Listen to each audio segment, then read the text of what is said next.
Hello America, this is Call of Duty Goddess. Today is June the 18th, 2016. I want to show you a video that I did titled, Mass Shooting in Florida, Will There Be More and Why? I got over 1,000 views on it, 34 thumbs up, 29 thumbs down, okay? In this video, I said that there will be more. And the reason I said that is because I've been studying Islam.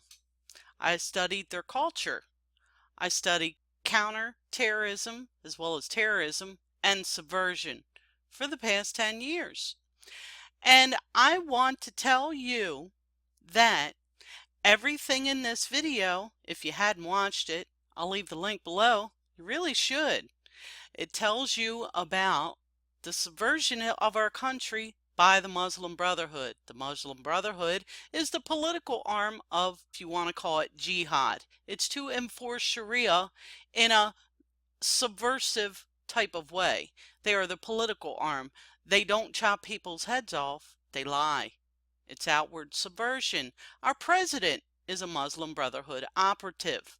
He has funneled in even more Muslim Brotherhood operatives that were already in our government with our Muslim Brotherhood operative president.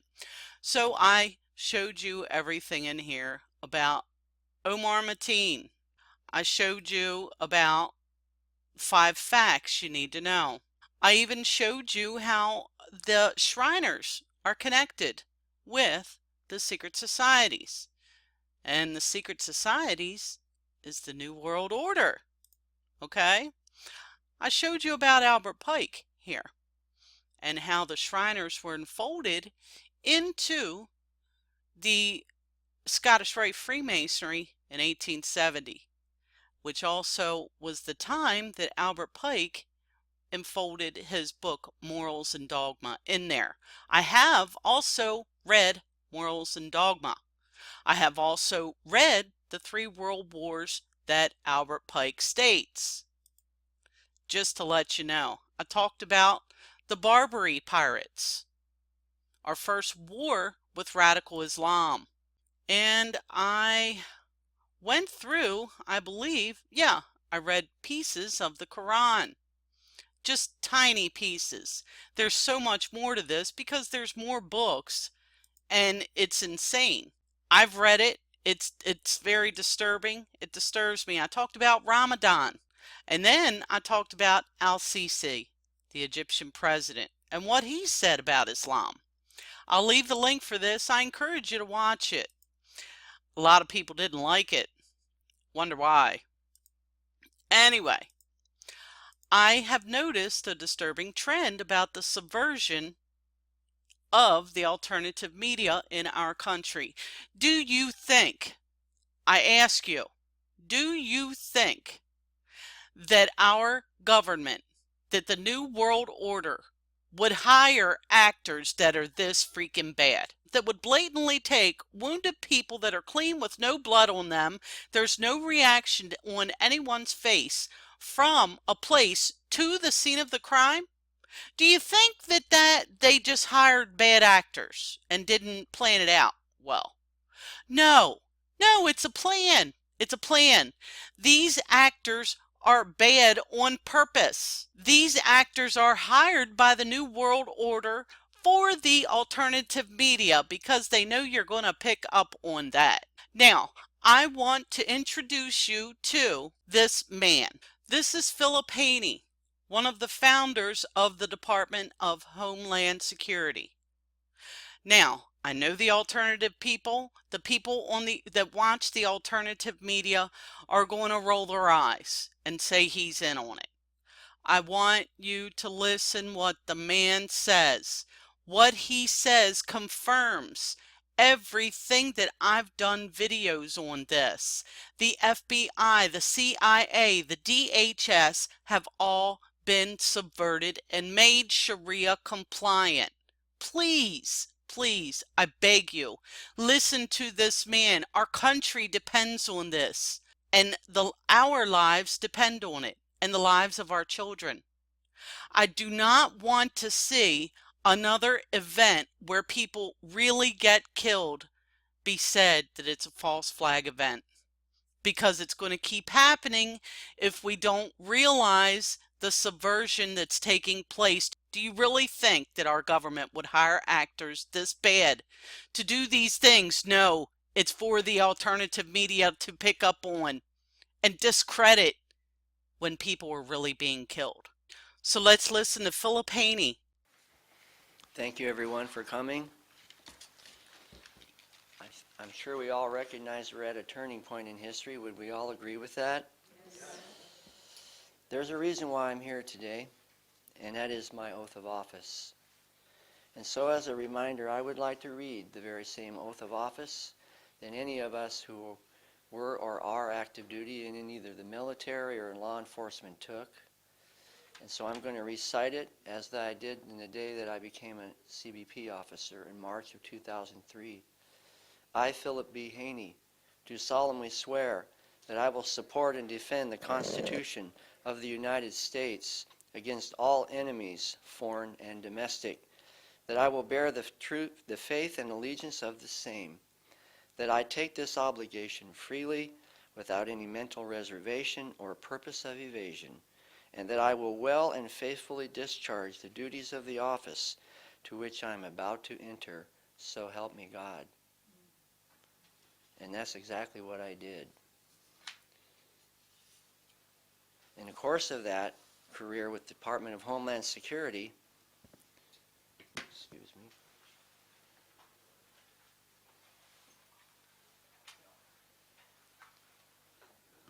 I happened to witness firsthand some of the most amazing events that have happened in our country's history since 9/11. Jeff mentioned that I had a background in the Middle East, that I was a scientist. I was an entomologist. I was a real original nerd. And what do nerds do? They collect everything, right? And they write everything down. That's a potent combination when you take a nerd and you turn him into a counterterrorism specialist, especially if he's an entomologist, because what do entomologists do? Especially me, I follow the trail and I find the nest. That is counterterrorism. Follow the trail, find the nest. And I'm going to walk you today through the case that I worked on regarding the Fort Pierce Mosque that's involved in the Orlando shooting, and I'm going to show you exactly how to connect the dots. And you're going to see that some of the explanations for what happened are well below minimally adequate in terms of the level of responsibility, and some of it reaches abrogation of duty in terms of our elected officials. And if you might be tempted to think that that's a bold statement, then I'm going to walk you right through the whole process, and you'll see you can come to your own conclusions about whether you agree with my premise or not. So to back up, I'm going to go through a little bit of history. In 2003, as I already mentioned, I was a founding member of the Department of Homeland Security. I was literally there from the very first day. I was already in federal service in what is called plant protection and quarantine. It's a small little tiny subgroup of the United States Department of Agriculture. But when DHS was formed in March of 2003, they pulled about 1,200 individuals into this new agency called DHS from agriculture, and I was one of them. But even before that, I made an attempt to join up because Max Cleland, our senator from Georgia, handwrote a letter to Tom Ridge inviting him to hire me in the new, what was called at the time, Office of Homeland Security. It was still in the White House. It didn't happen that way. I came into DHS another direction. But not very long after I became a founding member of Department of Homeland Security, I began to do what we call intelligence analysis. I was writing commentary on statements by Osama bin Laden, for example, and even as early as then I was talking about CARE. Well, I sent these memos up the chain of command, and eventually I got the attention of the higher-ups, and they sat me down and they said, "Mr. Haney, what are we going to do with you? You're not really just an agriculture officer, but you're not an armed officer either." So they had created a new branch of intelligence group, and they put me on that. And then they found out I took shorthand. So what do you suppose happened then? I became the note taker. So that was 2003. Then my first encounter, and this is where I come in contact with William Ferry, was an article that I wrote, which is still on the World Wide Web. You can go look it up today, called Green Tide Rising, Hamas Ascends. It was a before, now, and after, past, present, future, three-part analysis of what we could expect from Hamas there in the Gaza Strip. If you were to go back and look it up now, you would find that it seems like it might have been written 5 minutes ago, not 10 years ago. But somehow the CIA contractors that I was attending a class with decided that I could not have written an article like that unless I had unethically accessed classified information. They never asked me, how did I come to these conclusions? They just assumed, apparently, that I had breached protocol, and they turned me into headquarters. And that's how I met Bill Ferry. He was the collateral duty officer from Newark, New Jersey, who came down to investigate me. He interviewed everybody in my horizontal chain and everybody in my vertical chain of command. After 11 months, I was exonerated. To this day, and he may shed some light, there are factors and reasons in that investigation that still mystify me, because you must keep in mind that Hamas, at that point, was already a globally designated terrorist organization. So why would personnel from the Department of Homeland Security, founded to help protect our country from terrorism, investigate one of its own officers for writing about terrorism? 2008, November, is a turning point in the history of American counterterrorism efforts. It's called the Holy Land Foundation trial. November 2008. Keep that date in your mind, because every single thing that I talk about, actually all of us talk about today, that took place after November of 2008, by default, is a deliberate and intentional abrogation of minimal constitutionally mandated duty. Because why?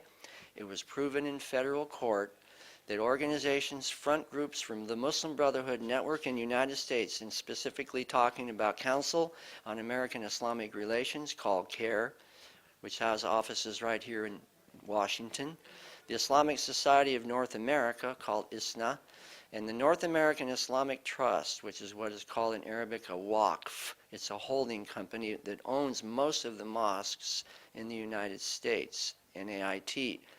The original plan was to prosecute, or at least take to court, in phase 2 of the Holy Land trial. It never happened. But what did happen was that 5 individuals were indicted and found guilty on 102 charges of raising somewhere between $12 and $60 million for support of Hamas. It was irrefutably proven in federal court by the Department of Justice that CARE, ISNA, and NAIT had ties to the Muslim Brotherhood and explicitly to Hamas. That has not changed from then to now, and every single one of those organizations are still functioning.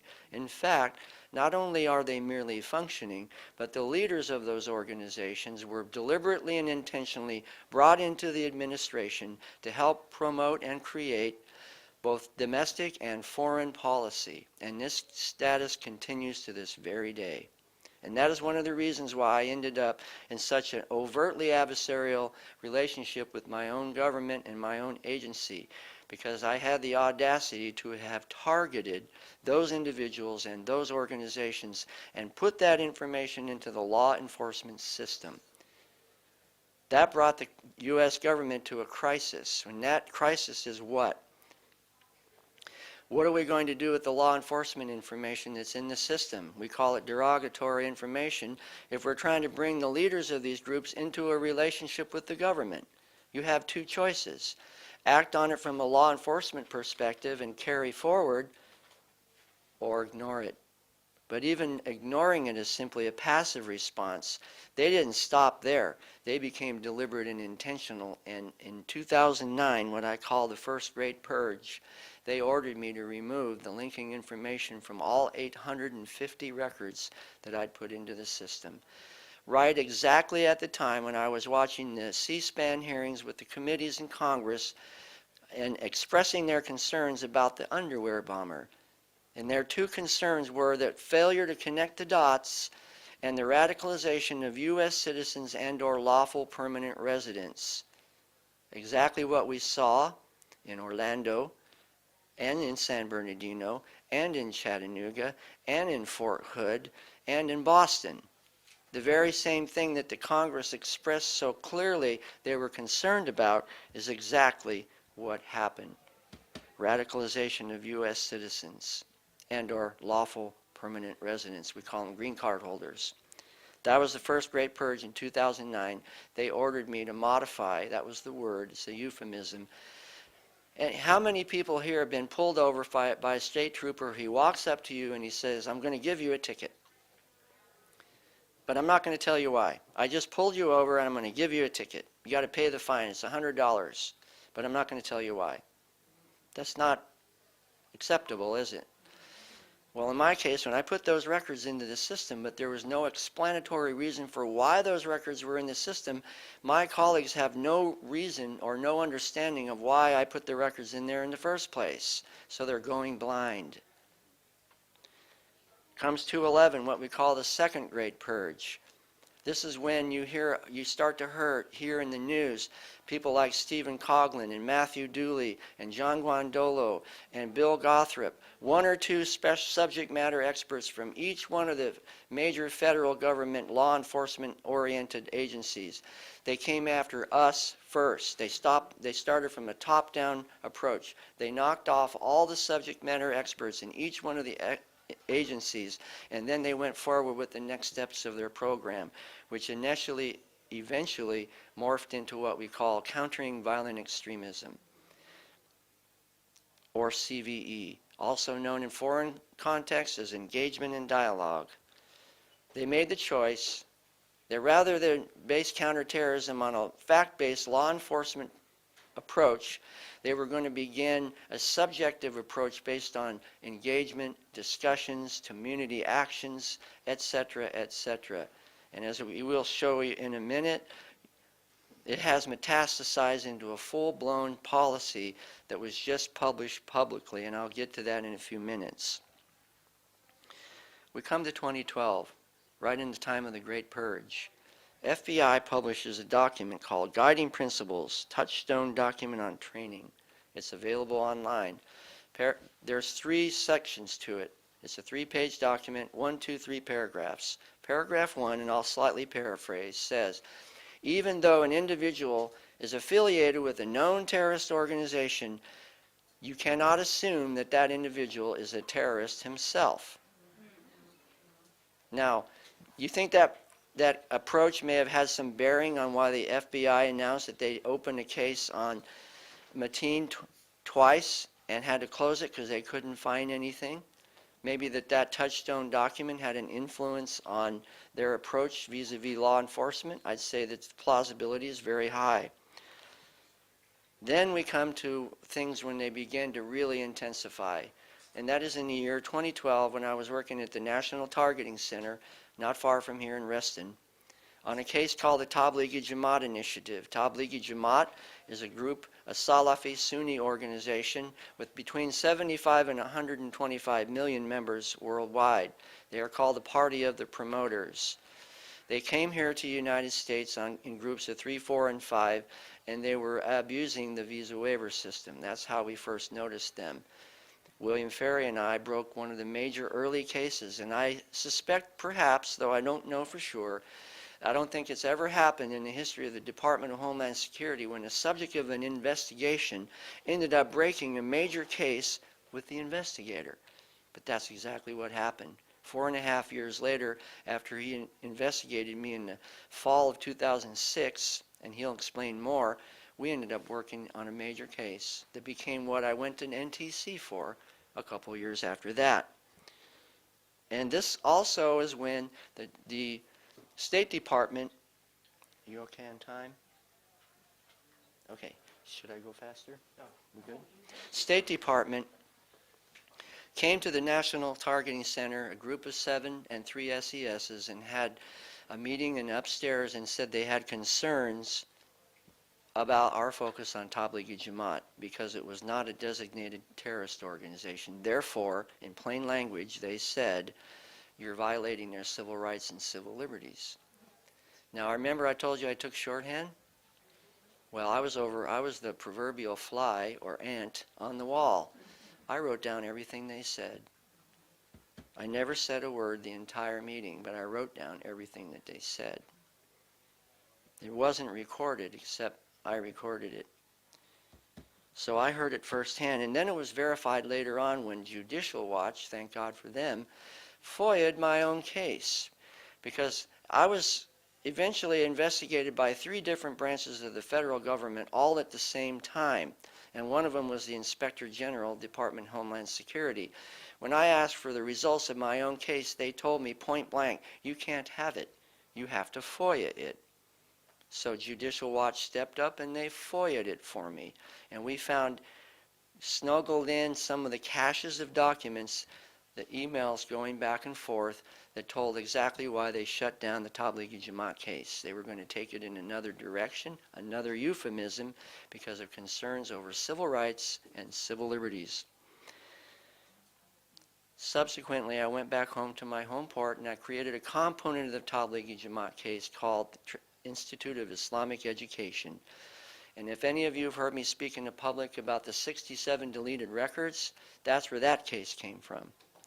They went into the system. This time there was no euphemism. They just flat out deleted the entire case, all 67 records, with all the biometrics. That means passports, birth dates, parents, families, addresses, travel patterns, everything obliterated. And that was bad enough until December 2nd of 2015. What happened then? San Bernardino. And I was watching the news, as we all did, and all of a sudden a piece of information came across the screen. I was sitting in my little office and I sat up and yelled at the screen, "That's my case!" Because it was the Tablighi Jamaat. I knew it like that. And all of a sudden everything started happening in my head because, holy smokes, Batman, they deleted the records that tied directly to that case. What would have happened if we would have been allowed to continue forward working on that case? 2 plausible possibilities. Syed Farouk, the male who was the shooter, would have been denied permission to fly because he would have been associated with the derogatory organization. Number 2, his pending fiancée, Tashfeen Malik, would have been denied a visa and she never would have come into the country. Meanwhile, we found out subsequently there's a 3rd way it would have been stopped. The man who provided the guns to Syed Farouk and Tashfeen Malik is in jail now. For what? Multiple failed plots with Syed Farouk. Hold on. Slow down. That's a plural. Obviously, they happened before he was killed. That means they knew. No one intervened. Just like Orlando. It gets better. Or worse. Okay, the news breaks about the shooting in Orlando a couple days ago. My colleague and I, Art, we have an RV. We're on a book tour. We're sitting in the RV, and I decided I'm going to go step by step through an investigation and connect the dots on this case, just like I used to when I was active duty, except for one caveat. I don't have classified information anymore. So I'm going to do this thing open source. So in order for me to verify or drive a stake into the ground for the beginning of the case, the first thing that I had to do was irrefutably verify that Omar Mir Siddiqui Mateen was in fact affiliated with the Islamic Center of Fort Pierce. We heard bits and pieces of it. So I gathered up all the open source information I could find, I laid it on the table, and I went after it. And I queried and I queried, and I finally found an article in the Palm Beach Post, local paper, quoting the Imam, whose name is Shafiq ur-Rahman, that yes, indeed, Omar Mir Siddiqui Mateen was a member of this mosque.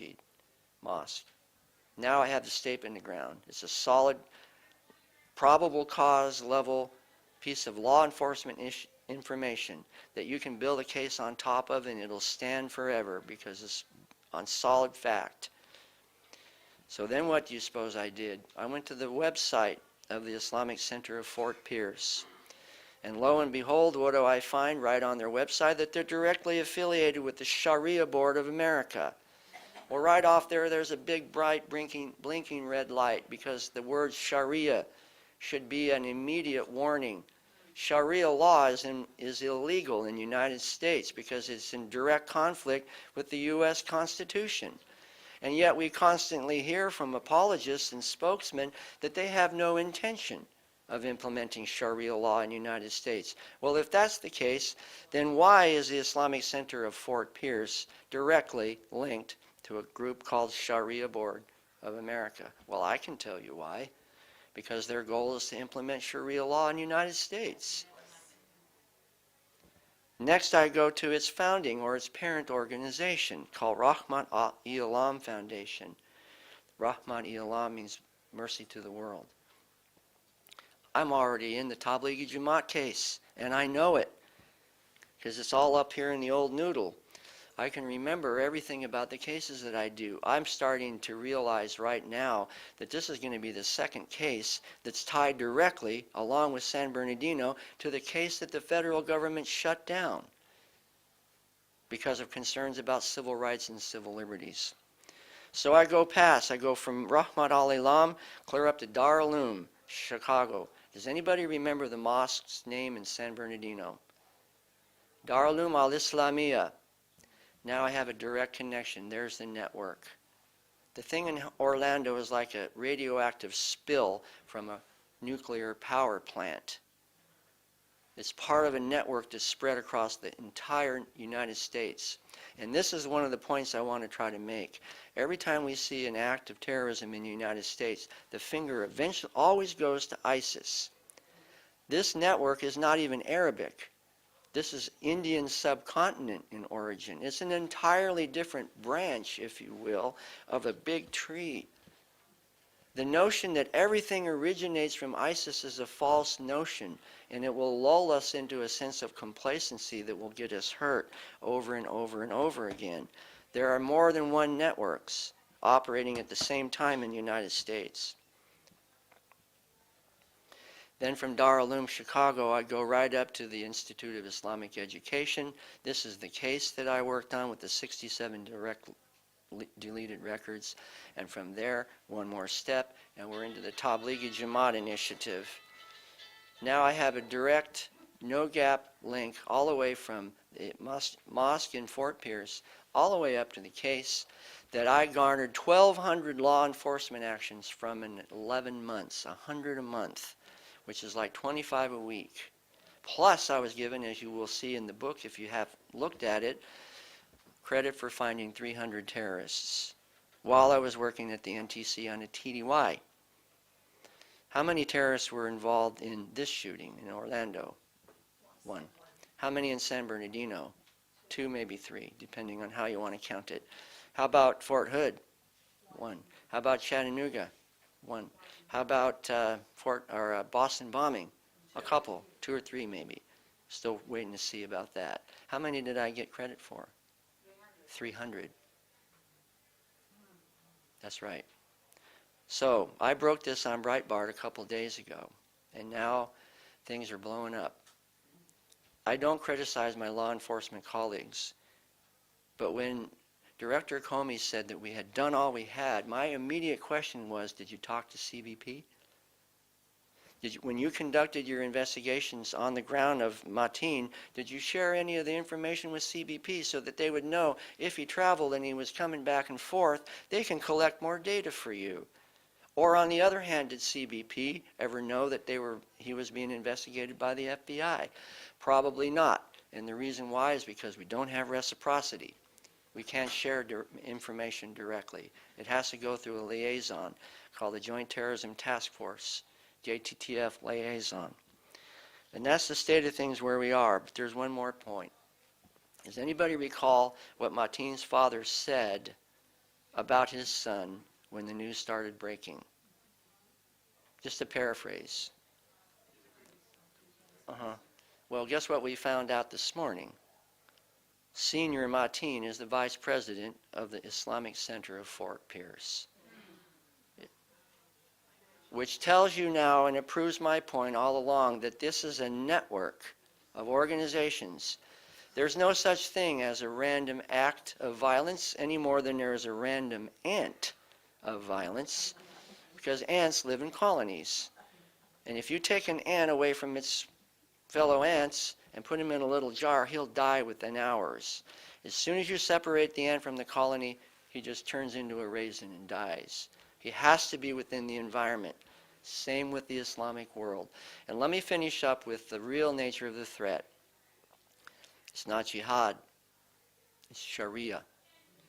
The reason we see jihad is a tactic. Sharia law is the strategy. And we're fighting tactics when we don't understand the strategy, and we're doomed to fail every time, because in shooting, those of you who shoot know you have to acquire the target and stay aimed in. What if the target is moving and you insist on firing at where the target was? You'll never hit anything. But what if you know where your target's going to end up in 10 minutes from now, over there in that corner? You wait. That's the difference between strategy and tactics. We will not be successful in defending our liberties and values till we comprehend the true nature of the gravitational force of Sharia law vis-a-vis the U.S. Constitution. It's not about our neighbors, it's not about prayer, it's not about freedom of religion, it's about Sharia law versus the Constitution. We need to shift the narrative, take the remote away and say we're not going to watch that channel anymore, we're going to watch this channel. This is the U.S. Constitution channel right there. It's staying on that, period. And if we evaluate everything on that basis, including the upcoming elections, ask yourself who is more likely to stand up for the values of the U.S. Constitution. That's the basis that you should use in evaluating not only presidential candidates, but every other part of our society too. We need to have a secular revival and go back to the U.S. Constitution. As in a matter of fact, we need to have a spiritual revival to upgrade our own integrity. Because it's absolutely impossible that if I had taken that vow and I didn't have personal integrity after being investigated 9 times, what do you think would have happened to me? I would have been dead meat a long time ago. So thank you all for listening. Now I want to thank you for watching, and I'm going to edit this press conference and give more to you. And I know that you believe all of these are false flags. Do you honestly believe that people weren't killed in 9/11? Did you know that in 9/11 that Iran was held responsible in a court of law for the tragedy of 9/11? Did you know that the people that were involved in 9/11, the families of the people that were killed in 9/11, did you know that they're trying to take Saudi Arabia to court? Do you think they're going to get away with that? Do you think our government will let the people take Saudi Arabia to court? No. Do you think that the people that went to court against Iran, since Iran didn't even show up or acknowledge the hearing at all, do you think Iran will be held responsible? Now, I know that our government was involved in 9/11, but I also know that Iran and Saudi Arabia, the Shia and Sunnis, got together and helped out with this. Now, you can call it whatever you want. I'm telling you, this is happening in our country. I'm telling you that these actors are being placed in there, lousy actors, on purpose, so the alternative media will catch this. Thank you again for watching. This is Call of Duty Goddess. I'll leave the link below. Signing off, and as always, I've got your 6.